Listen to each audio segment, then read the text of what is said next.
sama gars yi man des fois dama yaakaar ne patriote yi daa am la leen a dal quoi man dama xamul lan moo la ñëw yoon si procès jàmbur procès bi la am le 22 décembre mooy Barthélémy digganteem si crime bi ñu wax moom la def si xaw ma Ndiaga Diouf loolu lan moo la suñu yoon ah lan moo la suñu yoon am na ñaa xamante ne bañ leen toppatooti di leen may buzz ah jarul li leen see wax gis ka nekk génne procès bi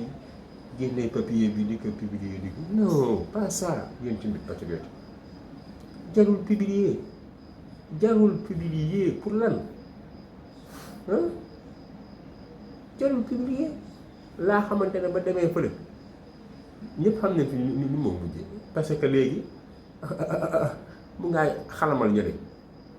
jaroo nekk fii la di say ah ngeen see publier ñu yoon nekku si jaroo publier ñu yoon nekkul si loolu suñu yoon nekku si ni ñu lijjanti li nga xamante ne mooy ñu fexe ni ñuy sensibiliser xale yi benn dem jël ci seen carte d'identité ah sensibiliser nit ñi ni ñuy taxawee focus taxaw dëgg ma waajal suñuy campagne loolu moo la ful la waaye nekk si ay laa xamante ne di dugg si fi jàmbur ay procès le 22 leen see wax suñu yoon nekku si loolu patriote yi ñu focus waaye